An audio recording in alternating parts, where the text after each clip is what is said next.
Bienvenue dans ce tutoriel de comment ignorer des fichiers du suivi des changements opérés par Git, ou en résumé sur le fichier git ignore. Pour ce tutoriel, nous allons revoir certaines bases de Git et nous allons donc démarrer avec un Git local, un repo local qui sera en fait un clone de ce web repo-ci.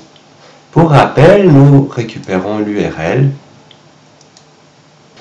puis nous ouvrons un folder, soit en cliquant Open Folder ou en faisant clic droit sur le dossier que nous souhaitons ouvrir dans VS Code. Ici, on a ouvert le folder Supercode. Et on peut ici directement faire un clone d'un Git repository, ou sinon, il y a aussi l'option ici dans la commande palette, CTRL-SHIFT-P si on veut utiliser le raccourci. Et là, de taper la commande clone, de passer ensuite l'URL, d'indiquer là où nous souhaitons cloner le web repo. Et donc ici, moi c'est le dossier Supercode. Une fois que c'est fait, eh bien, nous avons bien un clone de notre web repo. Alors, admettons que maintenant nous souhaitons ajouter un nouvel exercice dans ce repo local qui s'appelle Web2, qui va nous permettre de développer un jeu vidéo. Pour ce faire, nous pourrions utiliser le boilerplate du cours, qui est ce boilerplate-ci, et on a plusieurs dans le cours, qui permet de créer un jeu phaser. Ici, je souhaite cloner ce repo dans le répertoire module 1. Donc, je vais faire Open in Integrated Terminal et git clone, l'URL du web repo et le nom que je souhaite donner au projet. Je vais l'appeler Exo2. Voilà. Et donc, dans le repo local Web2, nous avons maintenant ici un nouveau projet Exo2 avec les sources de un programme qui permet d'avoir un petit jeu phaser. Alors ici il faut faire très attention, donc ça c'est vraiment un autre sujet de ce tutoriel avant de voir le git ignore, c'est qu'ici on a un git dans le git. Alors si on va voir, quand on fait un clone, à chaque fois on a un repo local. Et donc dans Web2, qui est déjà un repo local, on a créé maintenant un autre repo local.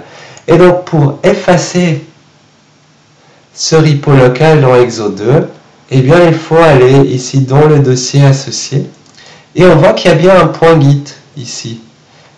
Alors, pourquoi il faut l'effacer? Si on ne le fait pas, en fait, tout ce qui se trouve dans Exo2 ne sera pas traqué par Git. Et donc, on ne pourra même pas avoir les sources de l'Exo2 sur notre web repo. Parce que Git ne traque pas un Git dans le Git. Donc, en fait, il suffit d'effacer la base de données des changements. C'est ce dossier-là caché, .git. Et donc, je l'efface. Voilà. On a bien un Git dans le Git. Si on voit Web2, on a déjà ici un repo local. Il y a bien un dossier .git. Si on ne fait pas cette opération, lorsqu'on fait un push d'un Git dans le Git, eh bien, le repo Exo2 serait apparu juste comme un lien. Et impossible d'aller voir ce qu'il y a à l'intérieur de ce lien lorsqu'on est sur le web repo. Pour rappel, le web repo, c'est lui. Nous allons maintenant installer les packages associés à ce projet Exo2. npm, c'est le gestionnaire de packages de Node. npm-i pour tout installer. Alors, une fois qu'on a installé tous les packages, eh bien, on voit qu'on n'a que 28 nouveaux fichiers. Alors, pourquoi est-ce qu'on n'a que 28 nouveaux fichiers? Eh bien, parce que on a eu beaucoup de chance en fait, c'est que dans le boilerplate du cours, il y a déjà un fichier git ignore, .git ignore ici, qui s'occupe de dire ignore tout ce qui est dans Node module.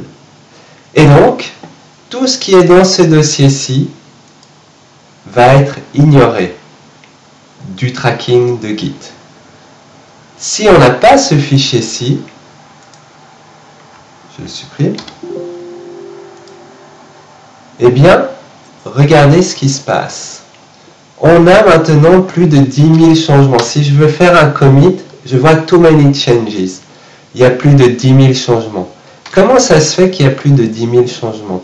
Eh bien, si on regarde ce qu'il y a dans Node Module ici, toutes les dépendances d'un front-end qui utilise Webpack et qui en même temps a Phaser, mais c'est principalement Webpack, il y a énormément de dépendances, eh bien on voit qu'ici il y a plus de 17 000 fichiers, plus de 150 mégas de fichiers. Et donc c'est gigantesque.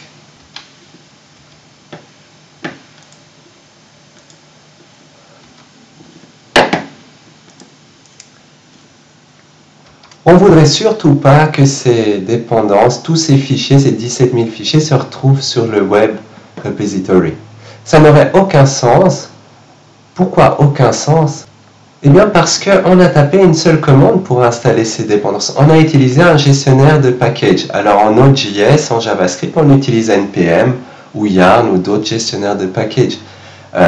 C'est le job du gestionnaire de package de s'occuper des bonnes versions des dépendances et d'aller rechercher tout ce qui est source associée à ces dépendances. C'est pas le job du web repo de s'occuper de ça.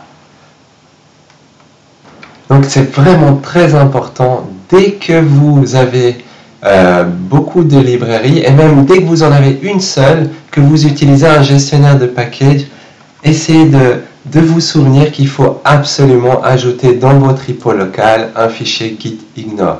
Et donc ici notre repo local c'est Web2. C'est lui qu'on a cloné au tout début de ce tutoriel. Et donc ici on peut faire un new file dans Web2, créer un fichier .gitignore et indiquer ce qu'on veut ignorer. Alors on veut d'office ignorer le répertoire Node Modules. Ça, c'est le répertoire Node Modules à la racine, mais c'est récursif, ça va aller aussi dans tous les sous-dossiers. Dès qu'il y a un Node Modules, il sera ignoré.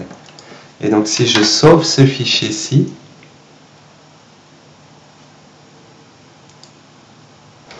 je vois qu'il n'est pas en fait dans mon répertoire Node Modules. J'ai cliqué au mauvais endroit, donc je vais faire un drag. Ah non, pardon. Il est bien dans Web2. Hein. Voilà. Il est au bon endroit, en fait.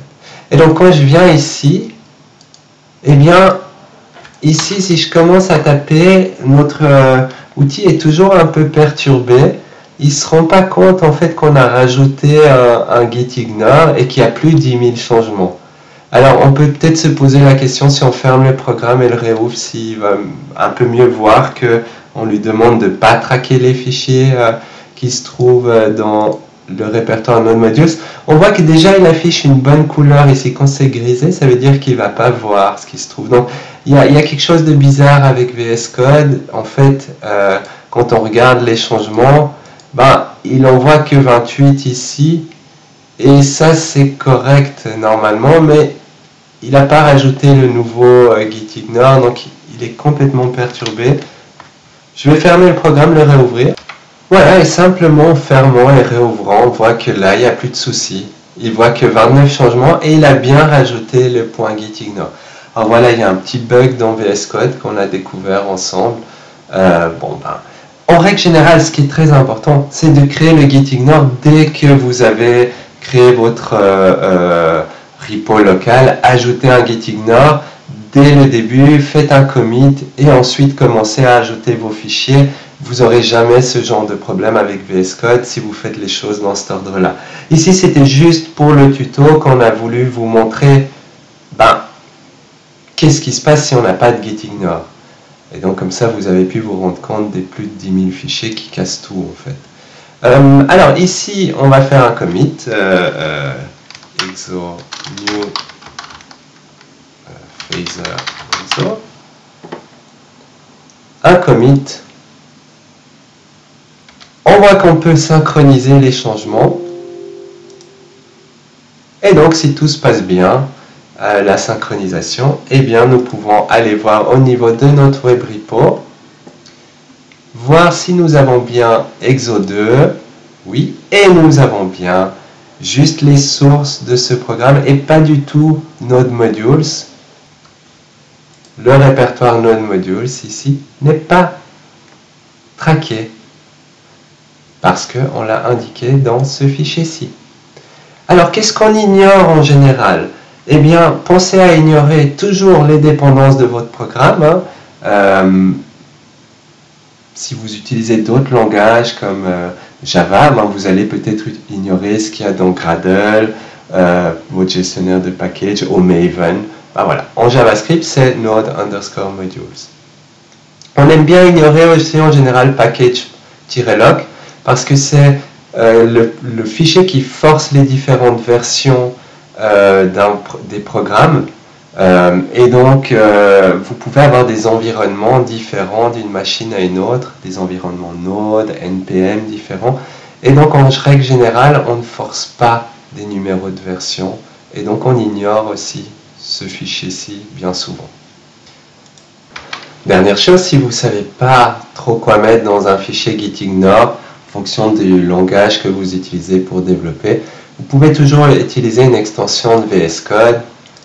Tapez gitignore par exemple. Et là, on voit qu'il y a plus de 1 million d'utilisateurs de ce